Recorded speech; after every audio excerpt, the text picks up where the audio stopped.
पश्चिम बंगाल की मुख्यमंत्री ममता बनर्जी से अब लोहा लेंगे बिहार के पूर्व मुख्यमंत्री जीतन राम मांझी। ऐसा इसलिए क्योंकि जीतन राम मांझी की पार्टी हिंदुस्तानी आवाम मोर्चा ने पश्चिम बंगाल उपचुनाव में अपने उम्मीदवार को उतारने की घोषणा कर दी है। पश्चिम बंगाल उपचुनाव की जो तारीख है वो 30 सितंबर मुकर्रर की गई है। 30 सितंबर को वहां उपचुनाव होंगे। सबकी नज़र पश्चिम बंगाल की भवानीपुर सीट पर होगी क्योंकि इसी सीट पर उपचुनाव होने हैं। इसी सीट से पश्चिम बंगाल की मुख्यमंत्री, जो मौजूदा मुख्यमंत्री हैं ममता बनर्जी, भी चुनावी मैदान में दिखाई देंगी। इसलिए सबकी नजरें इस सीट पर टिकी हुई हैं। देखिए, पश्चिम बंगाल के हालात को ध्यान में रखते हुए वहां जिस तरीके से लोगों को प्रताड़ित किया जा रहा है, इन तमाम मुद्दों को ध्यान में रखते हुए हिंदुस्तानी आवाम मोर्चा ने वहां की मुख्यमंत्री ममता बनर्जी के खिलाफ भवानीपुर विधानसभा क्षेत्र से कैंडिडेट उतारा है और निसंदेह वो वहां लोकप्रिय हैं। बिहारियों के बीच उन्होंने काम किया है, बंगालियों के बीच उन्होंने काम किया है। इससे हमें उम्मीद है कि ममता बनर्जी के खिलाफ वो सशक्त दावेदार होंगे और वहां से चुनाव जीत कराएंगे। ये लड़ाई हिंदुस्तानी आवाम मोर्चा वर्सेस टीएमसी की है। असल में पश्चिम बंगाल के जब चुनाव हुए थे तो ममता बनर्जी ने नंदीग्राम से चुनाव लड़ने की घोषणा कर दी थी। उनके सामने तब बीजेपी नेता शुभेंदु अधिकारी चुनावी मैदान में थे। शुभेंदु अधिकारी चुनाव जीतने में कामयाब हो गए और ममता बनर्जी जो है वो चुनाव हार गई।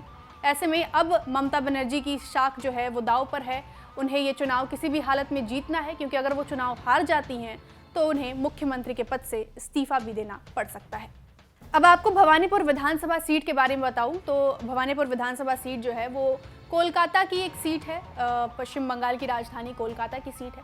साल 1972 तक ये अस्तित्व में थी, लेकिन साल 1972 के बाद ये अस्तित्व में नहीं रही। 2011 में वापस से अस्तित्व में आई और साल 2011 के बाद तब से जो है तृणमूल कांग्रेस के उम्मीदवार ही इस सीट से जीतते आए हैं। साल 2011, साल 2016 ये वो दो साल रहे जब इस सीट से खुद ममता बनर्जी ने जीत दर्ज की। तो इस सीट से 2 बार ममता बनर्जी जीतकर विधानसभा पहुंची, प्रदेश की मुख्यमंत्री बनी। और आपको बता दें कि भवानीपुर ममता बनर्जी का घर भी है, वहीं से वो बिलोंग करती हैं, वहीं से ताल्लुक़ रखती हैं।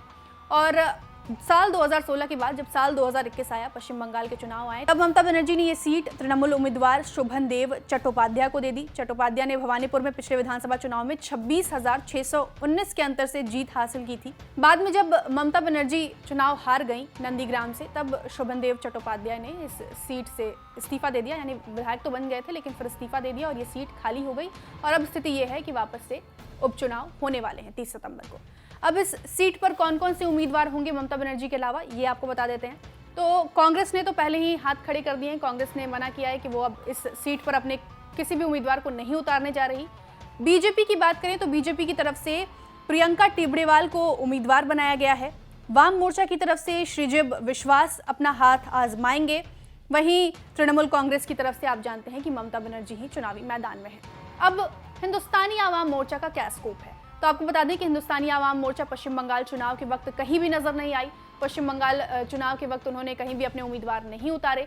लेकिन अब ममता बनर्जी जिस सीट से चुनाव लड़ने वाली हैं वहां से अपना उम्मीदवार जो है पार्टी उतारने जा रही है। इसका क्या मतलब है? इसका साफ साफ मतलब यही है कि बीजेपी की बी पार्टी बनकर दिखाई देगी हिंदुस्तानी आवाम मोर्चा चुनावी मैदान में।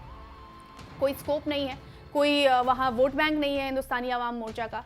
बिहार में जो कुछ सीटें जीत भी जाती है पार्टी, पश्चिम बंगाल में नदारद है, कुछ होना जाना नहीं है। लेकिन कहते हैं कि छोटी छोटी पार्टियां ही वोट काटने का काम करती हैं, तो इसे वो शब्द, वो संज्ञा दे सकती हैं कि वोट कटवा पार्टी के रूप में आपको हिंदुस्तानी आवाम मोर्चा पश्चिम बंगाल के भवानीपुर सीट चुनावी मैदान में नजर आएगी।